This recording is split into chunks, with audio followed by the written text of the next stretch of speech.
Hello ladies and gentlemen, and welcome to another tutorial by Pierce Tutorials. Today we'll be looking at how to make a simple cutout of a person. If you want to follow along, I've provided the stock photo below in a link, and I suggest you download this because it will make it much easier to follow. So we're going to start by getting the zoom tool, and we're just going to zoom in to the bottom hand corner. For this tutorial, it is nice if you have some knowledge of the pen tool. I will go over how to use the pen tool in another tutorial, but for now I'm going to assume that you have some knowledge. So we're going to grab our pen tool. Okay, if you don't know where the pen tool is, it's in the tools palette above the text tool, and if it's not there, you can right click whatever tool that looks like a pen and it should be at that top of the list. Alternatively, you can press P. So now that you've got that selected, you need to go to the top of the Photoshop GUI, and I want you to make sure the option rubber band is enabled. This makes it much more helpful and easier when you're doing the pen tool. I'll show you now what it does. So if we untick rubber band, to see our line that we're drawing, we have to make a point. However, if we tick rubber band, we can always see where that point is, which makes it really useful when we're cutting out things like people. So I'm just going to begin by just running along here. You can undo with Control Z and then Control Alt Z to go back even further. Don't worry about making any mistakes at this stage, because we can easily sort them out later. If you want to pan the image, you can hold down spacebar and then left click and drag, and then you can adjust it to whatever you see fit. So I'm just going to run along the person now. In fact, this is going to be a very time consuming process, so I'm going to speed this up. I'm going to get back to you when I'm finished.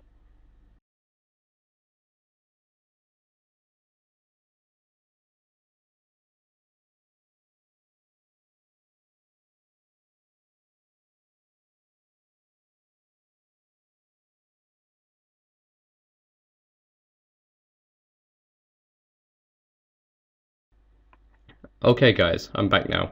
I've completed my selection of the person, but now we want to close this line off now.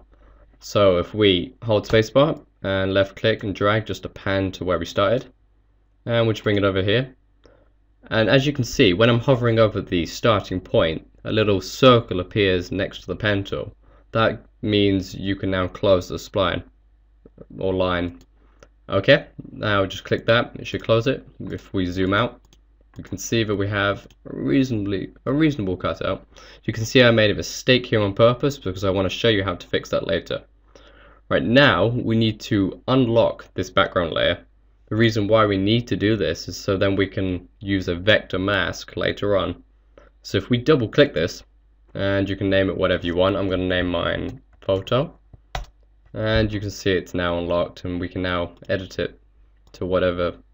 We can do whatever we want with it now. Okay, now I want you to go to Layer, Vector Mask, and then Current Path. As you can see, through this thumbnail here, we have now cut out this person, and that line we've just created has been used to mask out all the bits we don't want. The reason why we're using a vector mask today instead of a layer mask is because with a vector mask, you don't lose any of the quality when you shrink it down or scale it right up. The mask keeps its quality. However, you can alternatively, if we undo this, you can grab the pen tool, right click, make selection, make sure it's 0 pixels, and we'll take off anti-aliasing and press OK. And then you can just click the layer mask tool and you get the same effect. However, if we do scale this up, we will lose some of the quality. Okay, so I'm going to undo that. I'm going to undo that, and I'm going to go to Layer, Vector Mask, Current Path. Okay, what if we wanted to edit this? Okay, so we all know that I've made a mistake down here, because if we right click Disable Vector Mask, and then Enable, you can see how much of the wrist I've cut off. So we want to bring that back. So if you go to this tool here, it is the direct selection tool, or you can press A and then you click your line. You then have the option to edit any of the points you made. You just drag them. You can even drag these handles and then, you know, bring them out, stuff like that. I'm going to bring mine out all the way, and I'm just going to realign those back up. Bring that up there. That point down there.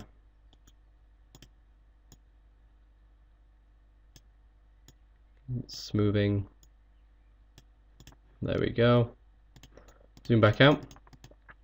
Now we want to get rid of this area inside of here. So we go back to our pen tool. It's just as easy. Just start here, work our way around. And this is we want to go around the bit we want to cut out. And as you can see, it's already begun cutting out the bits we don't want. If you make a mistake like that, you can press Ctrl Z. And if you want to go back even more, Ctrl Alt Z. Okay. And we're just going to go around here. You may want to zoom in, unlike me. I'm just going to go up here because I can't quite see it. And then just close it off. Go back. Let's zoom in a bit. And then go back to our direct selection tool. Select that line. And just bring it in a bit. A bit more rounding. There we go. Okay, it is really as simple as that, guys. If you want to apply a background behind it, you can create a new layer. Let's label that background color. Drag that beneath our photo layer. Grab the fill tool or paint bucket tool, and then just click anywhere. And there you have it. You have yourself the person cut out. If you want to get rid of this vector mask, you can create a new layer. Hold Control, click that photo layer, and then Control E. Or if we undo that, you can go to Layer, Merge Layers. That's all we're doing. So that's it, guys. I will go over another tutorial on how to make complex selections with hair and stuff, because that's gonna be some advanced skills right there. It's gonna have its own tutorial. I will also do another tutorial covering how to use the pen tool for beginners out there. And if there's anything else you guys will want to ask, I will happily answer them in the comments below. Have a good night.